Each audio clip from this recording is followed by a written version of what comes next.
بسم اللہ الرحمن الرحیم۔ کتاب الاضحیہ، قربانی کے مسائل کا بیان۔ مسائل کی مجلس میں بات چل رہی ہے، معاملات اور تجارت، خرید و فروخت سے متعلق مسائل کی تفصیل کا بیان چل رہا ہے، لیکن چونکہ قربانی کا موسم ہے، عید الاضحیٰ قریب ہے، اور ان ایام میں خاص طور پہ مسلمان قربانی کے عمل کی طرف متوجہ ہوتے ہیں،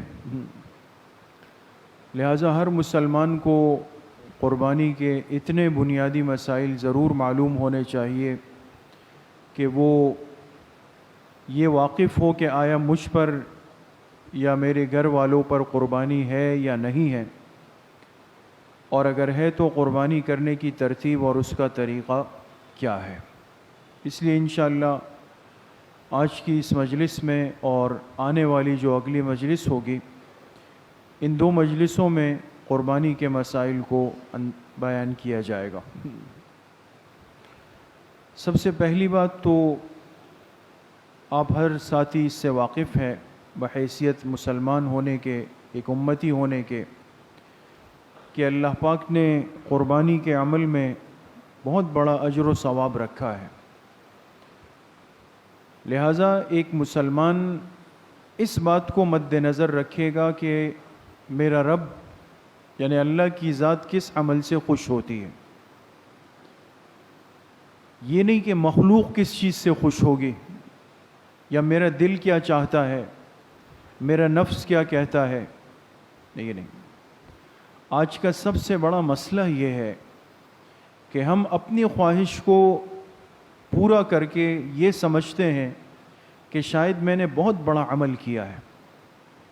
اس لیے ہمیشہ ایک اصولی بات یاد رکھیں کہ مسلمان کے لیے اصل چیز اللہ کی رضامندی ہے۔ اللہ کس چیز پر راضی ہوتے ہیں، اور جس چیز پر اللہ کی ذات راضی ہو، یقین رکھیں اسی میں اللہ کی مخلوق کا فائدہ ہے۔ یہ نہیں ہو سکتا کہ ایک عمل اللہ کو پسند ہو اور اس سے اللہ کی مخلوق کو نقصان ہو۔ آج جو یہ ایک فکر اور ایک ذہن سازی ہوتی ہے کہ بھئی اتنے لاکھوں روپے جانوروں پہ خرچ ہوتے ہیں، اتنے ہزاروں روپے خرچ ہوتے ہیں، اتنے جانور خریدے جاتے ہیں، پاکستان میں غربت ہے اور یہ ہے، مہنگائی ہے، لوگ کرونا سے پریشان ہیں، لوگوں کو تنخواہیں نہیں ملی ہے، لہٰذا بجائے قربانی کے ان لوگوں کے ساتھ تعاون کیا جائے، ان کی مدد کی جائے۔ یہ ساری چیزیں ان دنوں میں شروع ہو جاتی ہیں، جبکہ اس کے علاوہ باقی ہماری جتنی خواہشات تھی وہ ہم نے بھرپور پوری کی۔ لہذا لاک ڈاؤن لگا اور لوگوں پر بندش ہوئی، تو جیسے ہی وہ آپ نے رمضان میں دیکھا کہ آخر میں نرمی ہوئی، بازار بھر گئے، شاپنگ شروع ہو گئی، خرید و فروخت شروع ہو گئی۔ تو وہ کسی نے اس وقت کہا تھا نا کہ بھئی یہ بات تو ثابت ہو گئی کہ پاکستان کی عوام کا مسئلہ بھوک نہیں تھا، شاپنگ تھی، اس کے لیے بے چین تھے۔ تو مقصد یہ ہے کہ اگر ان حالات کے باوجود ہم نے عید کی خریداری نہیں چھوڑی، بہت ساری شادیاں آنے والے موسم میں لوگ تیاریاں کر رہے ہیں، ماں باپ تیاریاں اس کی ہو رہی ہے، یقین کریں اسی وجہ سے لوگوں نے بہت ساری شادیاں مؤخر کی کہ بھئی ہم اس لاک ڈاؤن کے ماحول میں تو دھوم دھماکے کے ساتھ نہیں کر سکتے، لہٰذا جو لاکھوں روپے ہم نے خرچ کرنے وہ تو خرچ نہیں ہو سکیں گے۔ وہ شادیاں ڈیلے ہوئی، مؤخر ہوئی، کیوں؟ اس لیے کہ ہمیں بھرپور شادی کرنی۔ وہ ساری خواہشات آج کا مسلمان پورا کر رہا ہے۔ اس موقع پر نہ غریب یاد آیا، نہ غربت یاد آئی، نہ تنخواہ دار یاد آیا، نہ ریڑھی چلانے والا مزدور یاد آیا، کچھ بھی نہیں۔ جہاں بات قربانی کی آئی کہ قربانی کے جانور خریدنے ہیں، تو سب کے دل میں صلہ رحمی کا جذبہ جاگ اٹھتا ہے۔ اس لیے آسان سی بات ہے، کسی سے بحث نہیں، کسی سے الجھنا نہیں، بلکہ دو الفاظ میں کہ ہم وہ عمل کریں گے جس پہ میرا اللہ راضی ہے، اور اللہ جس عمل پہ راضی ہو اس میں اللہ کی مخلوق کا ہی فائدہ ہے۔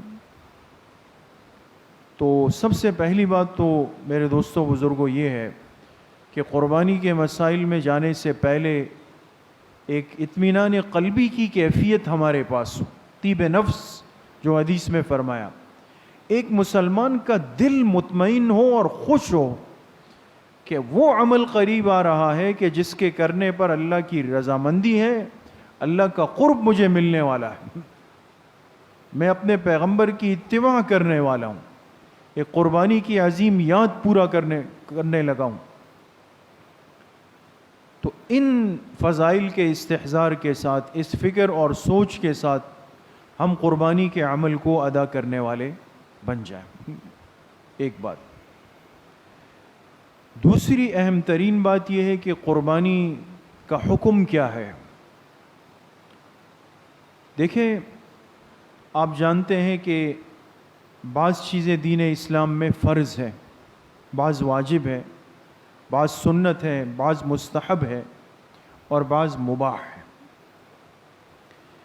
فرض اس کو کہتے ہیں کہ جس کو ایک مسلمان نہیں چھوڑ سکتا، اگر فرض کو چھوڑ دیا، تارک فرض ہوا تو سخت گناہ گار ہوگا اور اس کی تلافی اس کو کرنی پڑے گی، جب تک تلافی نہ کر لے یہ معاف نہیں ہو سکتا۔ اسی طرح واجب اس کو کہتے ہیں جو ذمے پر لازم ہو جائے۔ قربانی کا حکم یہ ہے کہ قربانی صاحب استطاعت مسلمان پر واجب ہے، ضروری ہے، صاحب استطاعت پر واجب ہے، ضروری ہے اور لازم ہے۔ لہٰذا اگر کسی مسلمان نے باوجود استطاعت کے قربانی نہیں کی 3 دنوں میں، تو یہ مسلمان گناہ گار ہوگا، اللہ کی نظروں میں اللہ کا نافرمان ہوگا، اور جب تک یہ اپنے اس عمل کی تلافی نہیں کر لے گا، اس کا بدلہ نہیں دے دے گا، تب تک یہ گناہ اس کے ذمے پر لازم رہے گا۔ تو قربانی واجب ہے اور ہر صاحب استطاعت پر واجب ہے۔ بعض ایسے بھی ہوتے ہیں وہ کہتے ہیں یہ صرف حاجیوں کا مسئلہ ہے، حج میں جو حج کے لیے جا رہے وہ قربانی کریں گے، حالانکہ ان عقل کے ماروں کو اتنا بھی نہیں پتا کہ حج کے موقع پر جو جانور ذبح ہوتا ہے وہ قربانی ہے ہی نہیں، وہ دم شکر ہے۔ آپ جانتے ہیں نا، حاجی جو منی میں پہلے دن کنکریاں مار کر قربانی کرتے ہیں نا، گروپ والے جو قربانی کرتے ہیں، ہم اس کو قربانی کا نام دیتے ہیں۔ یاد رکھیں وہ یہ واجب قربانی ہے ہی نہیں، وہ دم شکر ہے کہ آپ کو اللہ نے اتنے بڑے فریضے کی تکمیل کا موقع دیا، اس کے لیے بطور شکر کے ایک جانور ذبح ہوگا، وہ دم شکر ہے۔ اس لیے مسئلہ یہ ہے کہ اگر حاجی صاحب استطاعت ہو، مالدار ہو، تو دم شکر کی قربانی الگ کرے گا اور عید کی قربانی الگ کرے گا، 2 الگ الگ چیزیں بالکل۔ تو اس لیے اس بات کو ذہن میں اچھی طرح بٹھا دے کہ قربانی واجب ہے۔ اب رہی یہ بات کہ کس پر واجب ہے، وہ مسئلہ اس مجلس میں سمجھ لیں، اہم بات ہے۔ ہمارے فقہا نے ایک آسان سی بات لکھی کہ جس مسلمان مرد یا عورت پر صدقہ فطر ہو اس کے ذمے قربانی بھی ہے، صدقہ فطر، زکوٰۃ نہیں، اس لیے کہ تھوڑا سا فرق ہے۔ اب قربانی کس مسلمان کے ذمے واجب ہے؟ جس مسلمان کی ملکیت میں، چاہے وہ بالغ مرد ہو چاہے وہ بالغ عورت ہو، بالغ ہونا ضروری، جس مسلمان بالغ مرد عورت کی ملکیت میں، اس کے قبضے میں 52.5 تولے چاندی کی مالیت کے برابر مال ہو، چاہے وہ مال رقم کی شکل میں ہو، چاہے وہ مال سامان تجارت کی شکل میں ہو، چاہے وہ خود چاندی کی شکل میں ہو، چاہے وہ سونے کی شکل میں ہو، یا چاہے وہ ضرورت سے زائد سامان کی شکل میں ہو۔ دیکھیں مسئلہ بڑا اہم ہے۔ بنیاد ہے 52.5 تولے چاندی، 52.5 تولے چاندی۔ اب یہ 52.5 تولے چاندی اگر چاندی کی شکل میں، چاندی کے زیورات رکھے ہوئے مستورات کے پاس، اور وہ 52.5 تولے چاندی یا اس سے زیادہ ہے، تو اس عورت یا مرد کے ذمے قربانی واجب ہے۔ اور اگر 52.5 تولے چاندی کے زیورات نہیں ہیں لیکن اس کے برابر رقم پڑی ہوئی ہے. اب میں آپ کو بتاتا ہوں آج کی جو مارکیٹ ہے. ایک ساتھی کا ابھی ایک مفتی صاحب کا میسج تھا, یہ اہم مسئلہ ہے. آج کا جو ہمارا چاندی کا ریٹ ہے وہ فی تولہ 1115 روپے ہے. 1 تولہ 1115 روپے. اس کو ملٹیپلائی کر لے 52.5 سے, 52.5 سے, 58,000 سے کچھ 100 اوپر بنتا ہے. 58,000 58,000 سے کچھ اوپر ہے. آسان یہ ہے کہ اب کسی مرد یا عورت کے پاس 58,000 روپے اگر پڑے ہوئے ہیں, ضرورت سے زائد پڑے ہوئے ہیں, مطلب یہ کہ نہ اس پر قرض ہے, نہ اس کو گھر کے بل وغیرہ یا تنخواہیں کچھ بھی نہیں دینی, 58,000 روپے کسی بھی مسلمان مرد عورت, ہمارے بچوں, بالغ بچوں بچیوں کے پاس پڑے ہوئے ہیں, نقد کیش کی شکل میں پڑے ہوئے ہیں, ان کے ذمے قربانی واجب ہے. یہ اہم بات ہے. آج کے ہمارے بچے عید کے موقع پر پیسے جمع کرتے ہیں, سمجھدار بڑے بالغ بچے ہیں, اور بچیاں خاص طور پہ ان کی عادت ہوتی ہے جمع کرنے کی. اگر بچیاں بالغ ہیں اور ان کے پاس 58,000 روپے پڑے ہوئے ہیں, یاد رکھیں قربانی میں سال کے گزرنے کی شرط بھی نہیں ہے, کوئی شرط نہیں ہے ایسی. لہٰذا عید کی رات, بلکہ یہاں تک مسئلے کی نزاکت ہے کہ عید کے تیسرے دن, جو قربانی کا آخری دن ہے نا, اگر تیسرے دن مغرب سے کچھ لمحہ قبل بھی یہ مالیت اس مسلمان مرد یا عورت کے پاس آ گئی اور پھر مغرب کا وقت داخل ہوا, تو اس کے ذمے بھی قربانی واجب ہو گئی. اب رہی یہ بات کہ کرے کب, وقت تو ختم ہو گیا, تو اس کا طریقہ یہ ہوگا کہ یہ اس قربانی کے رقم جو ہے اس کو صدقہ کرے گا. لہٰذا قربانی میں سال کا گزرنا کوئی شرط نہیں. لہٰذا اس سال آپ سمجھے کہ 58,000 روپے اگر کسی کی ملکیت میں ہے, چاہے وہ خود چاندی کی شکل میں ہے, نقد رقم کی شکل میں ہے, یا ضرورت سے زائد سامان کی شکل میں ہے, یہ بات ہمیشہ آتی ہے. لہٰذا اگر مستورات کے پاس سوٹ رکھے ہوئے ہیں, نئے نئے سوٹ رکھے ہوئے ہیں, بالکل پیک شکل میں رکھے ہوئے ہیں, اور ان کی مالیت آپ نے نکالی, 58,000 روپے بن گئی, اس پر قربانی واجب ہے. اگر کسی نوجوان ساتھی کے پاس, کسی مرد کے پاس ایک بالکل ڈبہ پیک موبائل رکھا ہوا ہے, نیا موبائل جو اس نے ابھی یوز نہیں کیا, ضرورت میں نہیں آیا, آج کل تو موبائل 1,20,000 تک کے موبائل ہوتے ہیں. یہ نوجوان جو گھوم رہے ہوتے ہیں ہاتھوں میں موبائل لے کر, مہنگے مہنگے موبائل, ایک تو استعمال کا موبائل ہے, اس کا مسئلہ نہیں ہے. جو موبائل زائد پڑا ہوا ہے, نیا بالکل استعمال میں نہیں آیا, اور اس کی قیمت 58,000 یا اس سے اوپر ہوئی, قربانی واجب ہو جائے گی. اسی طریقے سے اگر کسی کے پاس زائد موٹر سائیکل کھڑی ہوئی ہے, بالکل نہیں استعمال میں نہیں آ رہی ہے, 58,000 تک پہنچ رہی ہے, قربانی واجب ہو جائے گی. ضرورت سے زائد آپ کا پلاٹ ہے جو ابھی استعمال میں نہیں آیا, ایسے ہی آپ نے رکھا ہوا ہے, 58,000 سے زائد کا ہے, قربانی واجب ہو جائے گی. آپ کا گھر ہے, ضرورت سے زائد ہے, آپ کے استعمال میں نہیں ہے, خالی پڑا ہوا ہے, 58,000 سے زائد کا ہے, قربانی واجب ہو جائے. یہ مسئلہ ہے. بعض دفعہ ذہن یہ ہوتا ہے کہ بھئی قربانی تو پتہ نہیں کس پر ہوگی, اس کے لیے کتنا مال چاہیے ہوگا. ایسا نہیں ہے. اس مسئلے کو سمجھنا بہرحال ضروری ہے. اس لیے امید ہے کہ آپ حضرات اس کو سمجھ گئے ہوں گے. 52.5 تولے چاندی یا اس کی مالیت کے برابر رقم یا اس کے برابر ضرورت سے زائد سامان جس کے پاس بھی ہوا, اس پر قربانی واجب ہو جائے گی. تیسرا مسئلہ اب کچھ قربانی سے متعلق. آپ حضرات جانتے ہیں کہ اللہ پاک نے قربانی کے جانوروں کو خود متعین فرمایا ہے. قربانی کے مخصوص جانور ہے.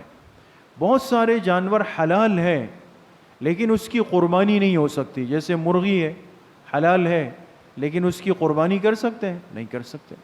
ہرن حلال ہے, قربانی نہیں کر سکتے. نیل گائے حلال ہے لیکن قربانی نہیں کر سکتے. قربانی کے جانور متعین ہے. وہ جانور کیا ہے؟ بکرا یا بکری ہو, یعنی چاہے نر ہو چاہے مادہ ہو, مذکر ہو یا مؤنث ہو, بکرا یا بکری ہو, بھیڑ یا دمبا ہو، بھیڑ دمبا بھی چاہے مذکر ہو چاہے مؤنث ہو، دونوں. اسی طریقے سے گائے بیل بھینس چاہے مذکر ہو چاہے مؤنث ہو. اور چوتھا جانور جو ہے وہ اونٹ، چاہے مذکر ہو چاہے مؤنث، یعنی اونٹ ہو یا اونٹنی ہو.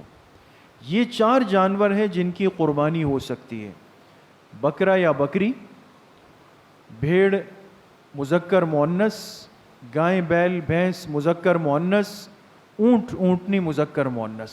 بس اس کے علاوہ کسی جانور کی قربانی جائز نہیں ہے.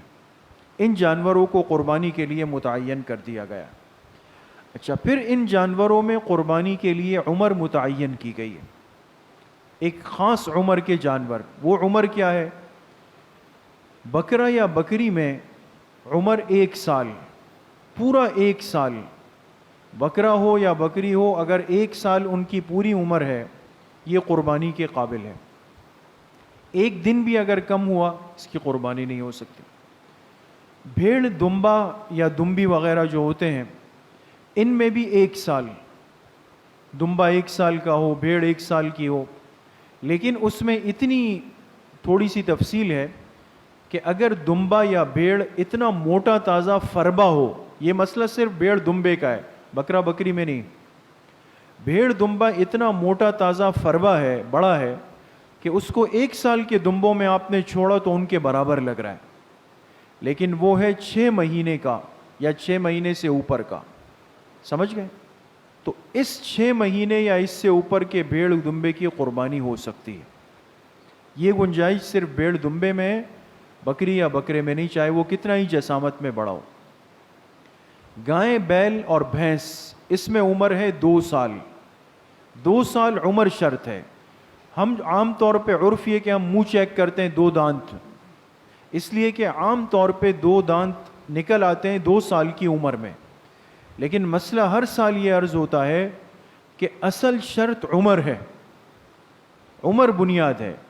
لہٰذا گاؤں میں بہت سارے لوگ اپنے جانور قربانی کے خود پالتے ہیں. ان کو پتہ ہوتا ہے کہ اس جانور کے 2 سال پورے ہو گئے، لیکن 2 سال کے باوجود بھی 2 دانت اس کے نہیں نکلے ہوئے ہوتے. ایسا ہو سکتا ہے دوستوں. تو اصل مدار 2 سال ہے.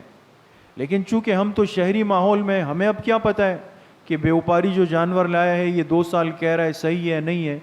آسانی کے لیے یہ کہ اس کے دانت دیکھ لیے جائے. اگر 2 دانت سامنے کے بڑے ہیں، واضح ہو گئے ہیں، یہ ایک واضح علامت ہے کہ بھئی یہ جانور 2 سال کا ہو چکا ہے. لیکن اگر آپ کو شبہ ہے، شک ہے، پھر فقہا نے لکھا کہ بیوپاری کی حالت کو دیکھ کر اگر آپ کو اطمینان ہے، وہ کہہ رہا ہے کہ جی بالکل میں نے اپنے گھر پالا ہے، یہ 2 سال کا ہے، تو اس کی بات قبول کی جا سکتی ہے. لیکن ہمارے ہاں شہر میں تو اتنی منڈیاں، اتنے جانور ہے، بلا وجہ ایک شک شبے والی بات ڈال کر ایک جانور لیا، پھر ایک سے پوچھ رہے، دوسرے سے پوچھ رہے، تیسرے سے. تو اس شک میں کیوں جائیں؟ انسان ایسا قابل اطمینان جانور لے لے جس کے 2 دانت بالکل واضح ہو، تو قابل قبول. اونٹ کے اندر عمر 5 سال، 5 سال سے کم عمر کے اونٹ کی قربانی نہیں ہو سکتی. تو بکرا اور بکری میں عمر کیا ہے؟ 1 سال. دمبے میں بھی 1 سال، لیکن 6 مہینے والا دمبا اگر موٹا ہو تو چل جائے گا. گائے بیل بھینس میں 2 سال، اور اونٹ اور اونٹنی میں 5 سال کی عمر کا ہونا شرط ہے. اچھا، اسی طریقے سے ایک مسئلہ جلدی سے عرض کر دوں، اس لیے کہ وقت کم بھی ہے اور آئندہ ایک ہی مجلس باقی ہے.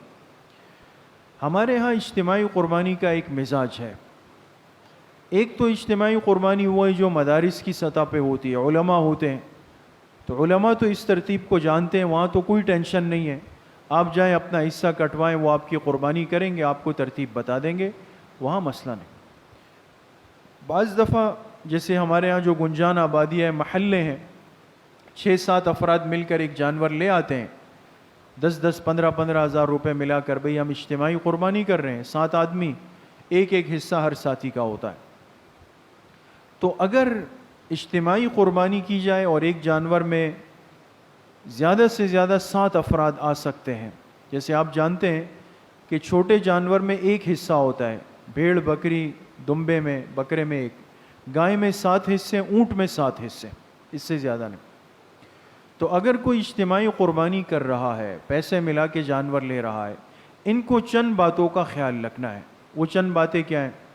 سب سے پہلی بات تو یہ کہ جتنے شرکا ہیں سب کی نیت قربانی کی ہو، یعنی اللہ کی رضا کی ہو۔ لہٰذا منڈی جانے سے پہلے ساتھی جمع ہو جائے، ایک ساتھی بات کر لیں کہ بھئی یہ عبادت ہے، یہ عبادت ہے، اللہ کی رضا کے لیے ہے۔ ہم اس پہ نہیں لڑیں گے کہ گوشت کم ہے، زیادہ ہے، یہ ہے، وہ ہے، فلاں ہے۔ اس کا مطلب یہ کہ میں گوشت کے لیے قربانی کر رہا ہوں۔ تو پہلے تو سب اپنی نیت صاف کر لے کہ جانور کیوں خرید رہے ہیں؟ اللہ کی رضا کے لیے، قربانی کے لیے جانور خرید رہے ہیں، ایک بات۔ دوسری شرط یہ ہے کہ ان میں سے کسی کا حصہ 7ویں حصے سے کم نہ ہو، یعنی ایک آدمی کے پاس کم از کم ایک حصہ آنا چاہیے۔ یہ نہیں ہے کہ کوئی کہے کہ یار میرے بھی 5,000 ملا دو، 7,000 ملا دو، تھوڑا سا گوشت میں لے جاؤں گا۔ نہیں بھائی، ایسا نہیں۔ فی حصہ ایک آدمی کا کم از کم درجے میں ہونا چاہیے، اس سے کم نہیں ہونا چاہیے۔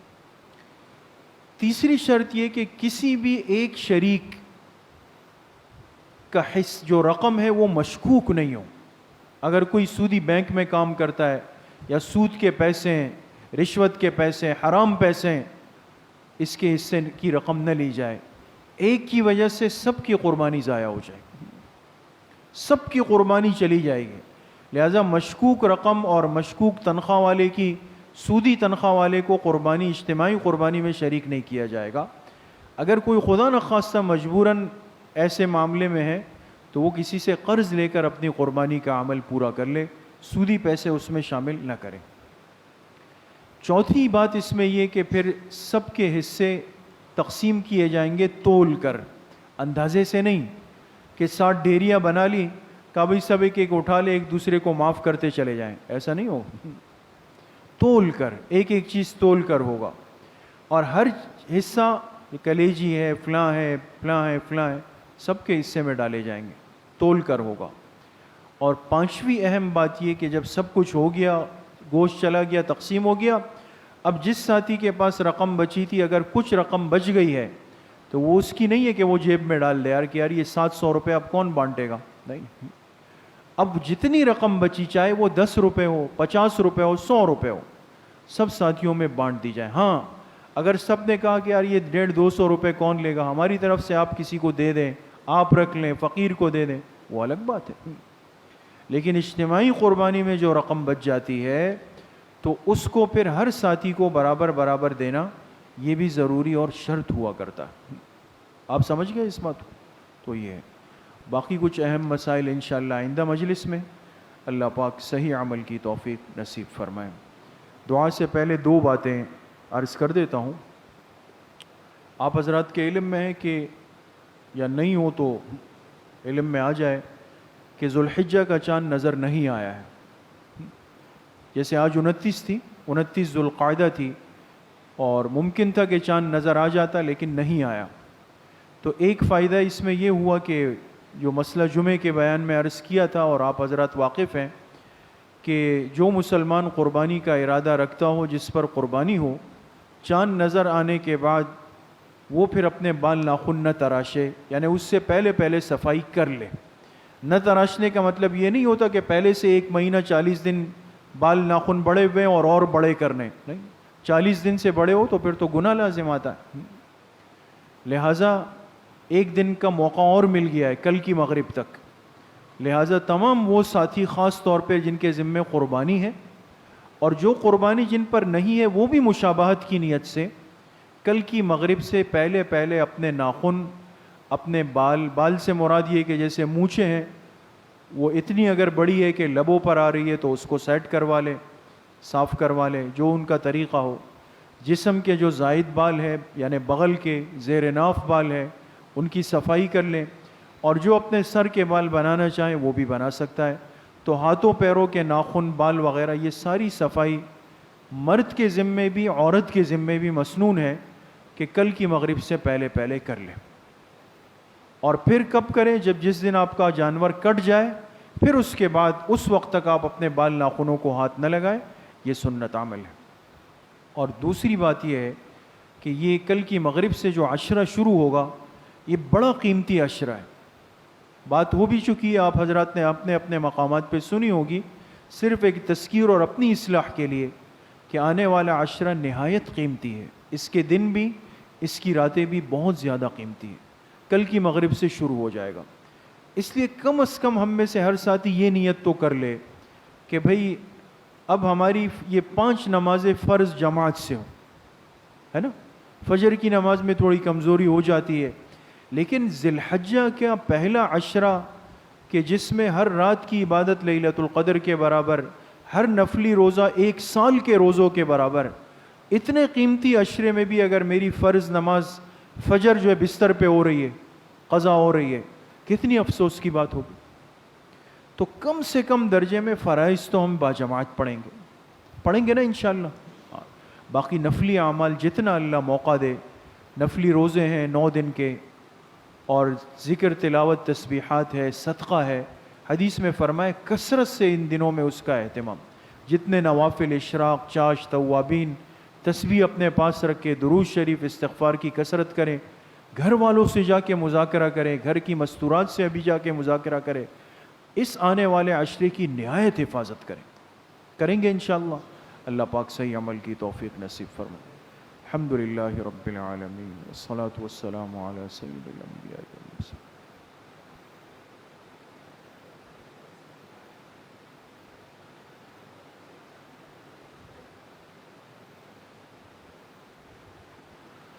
وصلی اللہ وسلم علی نبینا محمد وآلہ واصحابہ اجمعین برحمتہ۔